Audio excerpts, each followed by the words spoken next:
Students, आप पढ़ रहे हैं क्लास 12th बायोलॉजी। चैप्टर है आपका इवोल्यूशन। आज की हेडिंग है आपकी मैकेनिज्म ऑफ एवोल्यूशन। तो हम लोग आज समझेंगे मैकेनिज्म ऑफ एवोल्यूशन के बारे में। ठीक है, एवोल्यूशन की क्या मैकेनिज्म है, जो एवोल्यूशन हुआ है उसका वह कैसे होता है, उसकी क्रियाविधि क्या है, मैकेनिज्म क्या है, इन सारे चीज़ों की डिस्कशन जो है हम लोग इस टॉपिक में करेंगे। तो आइए स्टार्ट करते हैं। Mechanism of evolution. What is the origin of this variation and how does speciation occur? ठीक है, तो यहाँ पे क्वेश्चन राइज हो रहा है कि what is the origin of this variation? ठीक है, इस वेरिएशन की ओरिजिन क्या है, जो वेरिएशंस हो रहे हैं इसका ओरिजिन क्या है, एंड हाउ डज स्पेसिएशन अकर, और कैसे जो है स्पेसिएशन होता है।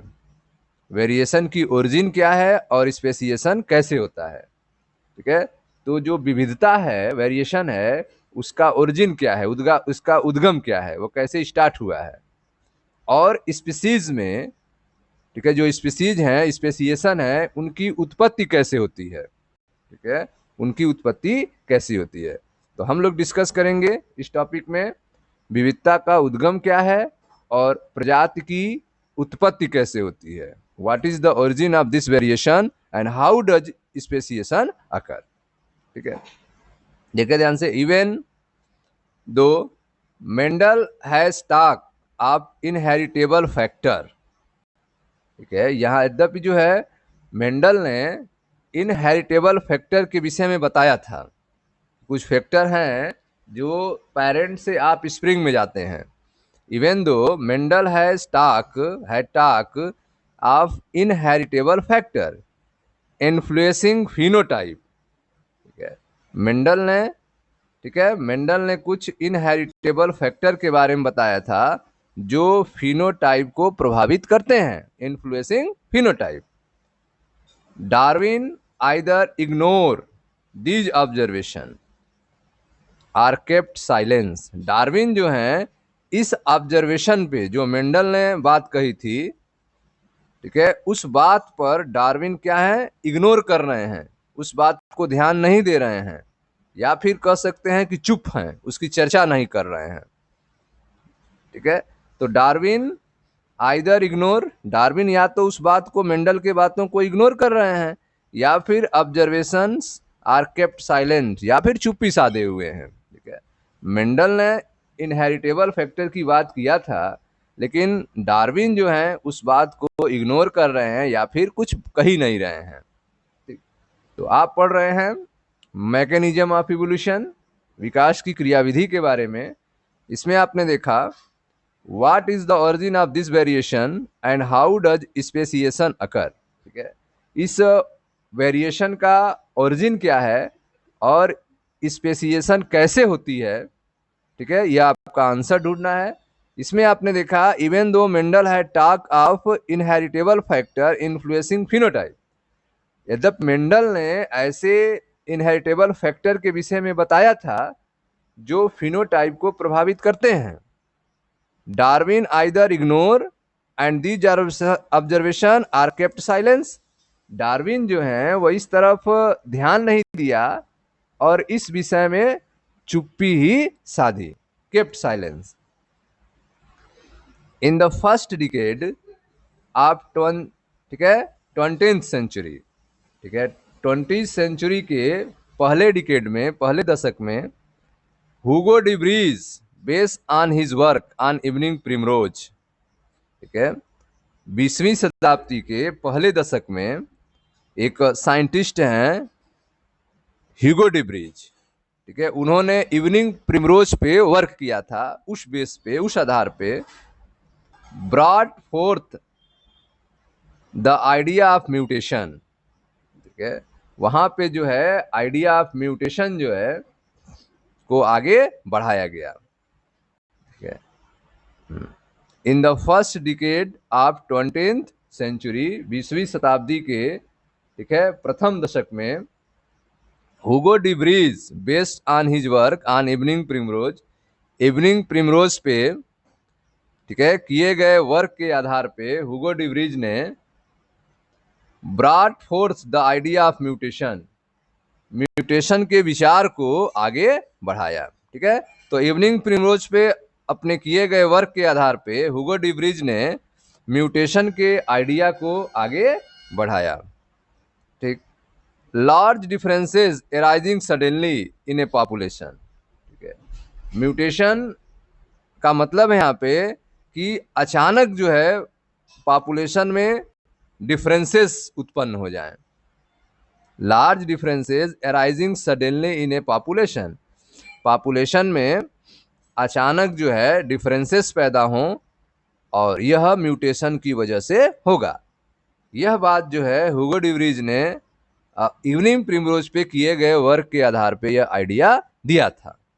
ठीक है, brought forth the idea of mutation, large differences arising suddenly in a population. ठीक है, पॉपुलेशन में अचानक, ठीक है, डिफरेंस पैदा हो जाए तो उसका रीजन उन्होंने बताया था म्यूटेशन। ही बिलीव दैट, ठीक है, वह विश्वास करते थे। कौन विश्वास करता? हुगो debris. He believe that it is mutation which cause evolution. ठीक है, वह विश्वास करते थे कि म्यूटेशन ही इवोल्यूशन का कारण है। हुगो डिब्रीज मानते थे कि म्यूटेशन की वजह से ही इवोल्यूशन होता है, and not the minor variation heritable that Darwin talk about.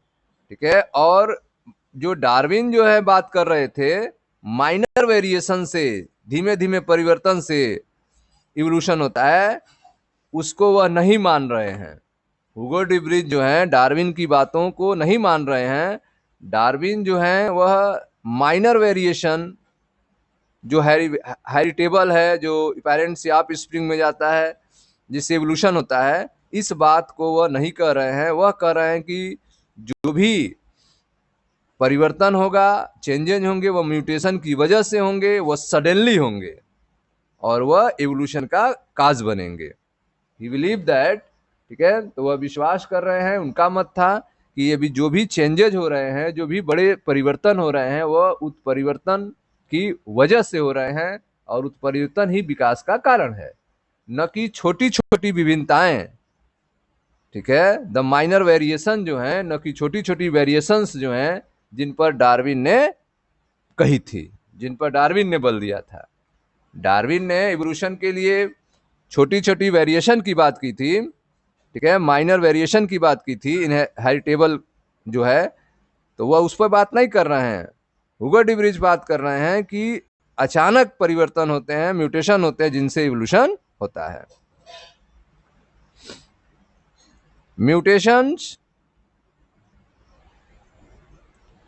Mutations are random and directionless. ठीक है, म्यूटेशंस जो होते हैं वह रैंडम हैं, डायरेक्शनलेस हैं। म्यूटेशन किसी भी दिशा में हो सकते हैं, कभी भी हो सकते हैं, और यह डायरेक्शन लेस हैं, किसी भी दिशा में हो सकते हैं। यह स्पीसीज को आगे भी ले जा सकता है, पीछे भी ले जा सकता है। ठीक है, तो आप देख रहे हैं कि mutations are random and directionless, while Darwinian variation are small and directional. जबकि जो डार्विनियन वेरिएशन है वे स्मॉल हैं और डायरेक्शनल हैं। ठीक है, तो डार्विन ने जो वेरिएशन की बात की है वह उन्होंने स्मॉल कहा और डायरेक्शनल कहा। ठीक है, जबकि जो म्यूटेशन हो रहा है वह रैंडम है और डायरेक्शनलेस है। म्यूटेशन जो है वह रैंडम है, डायरेक्शनलेस है, जबकि डार्विन के जो वेरिएशन है वे छोटे छोटे हैं, स्मॉल हैं और डायरेक्शनल हैं। Evolution for Darwin was gradual. ठीक है, डार्विन के जो एवोल्यूशन की बात है वह ग्रेजुअल है, ये क्रम से है। ठीक है, क्रम से है। Evolution for Darwin was gradual. Darwin के द्वारा जो एवोल्यूशन की बात की जा रही है वह ग्रेजुअल है, मतलब क्रम से है। वाइल, जबकि डिब्रीज बिलीव म्यूटेशन काज स्पेसिएशन।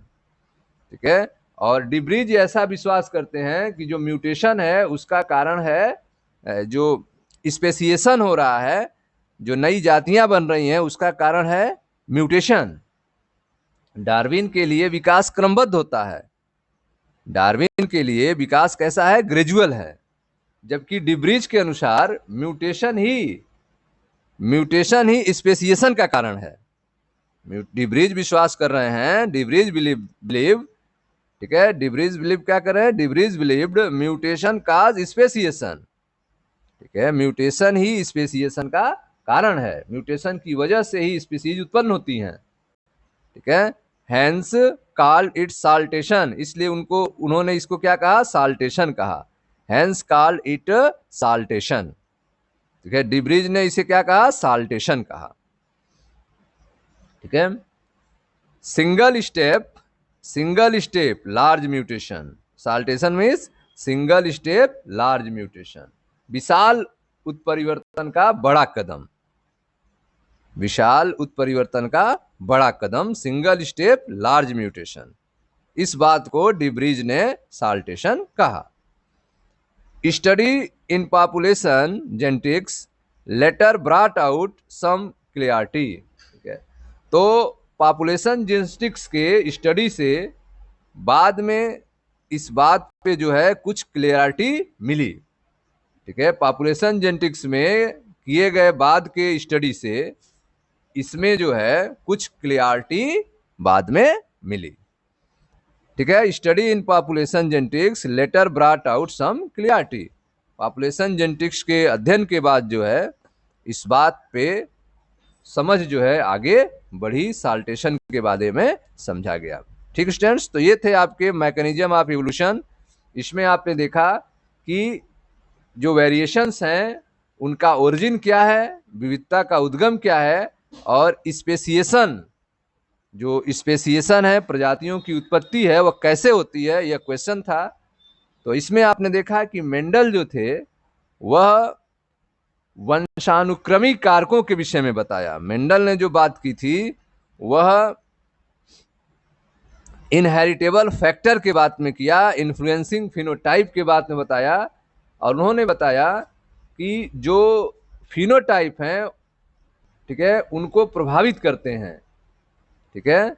मेंडल ने ऐसे इनहेरिटेबल फैक्टर के बारे में बताया जो फिनोटाइप को प्रभावित करते हैं, और डार्विन ने इस तरफ ध्यान नहीं दिया और इस विषय पे साइलेंट रहे, ठीक है। लेकिन जब 20वीं सदी आई तो उसके प्रथम डिकेड में एक वैज्ञानिक आए, हुगो डिब्रीज, ठीक है, एक साइंटिस्ट आए हुगो डिब्रीज। उन्होंने इवनिंग प्रिमरोज पर काम किया और उन्होंने म्यूटेशन के जो कंसेप्ट थे उसको आगे बढ़ाया, ठीक है। म्यूटेशन का जो अर्थ है, ठीक है, वह जीव संख्या में अचानक आने वाले बड़े बड़े परिवर्तन, ठीक है। और इनका मत था, डिब्रीज का मत था कि बड़े से उत्परिवर्तन ही विकास का कारण है।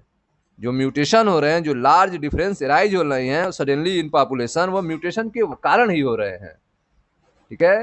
कि बड़े से उत्परिवर्तन ही, बड़े से म्यूटेशन ही इवोल्यूशन के कारण है, न कि छोटी छोटी विभिन्नताएं जिन पर डार्विन ने बात की थी, ठीक है। स्मॉल वेरिएशन जिन पर डार्विन ने बात की थी उन पर उन्होंने बल नहीं दिया था, ठीक है। रैंडम जब म्यूटेशन होता है वह रैंडम और डायरेक्शनलेस होता है, म्यूटेशन रैंडम और डायरेक्शनलेस होता है, जबकि डार्विन ने बताया वेरिएशन जो है स्मॉल और डायरेक्शन वाले होते हैं। डार्विन के लिए विकास जो था, ठीक है, डार्विन के लिए विकास जो है वह ग्रेजुअल होता है।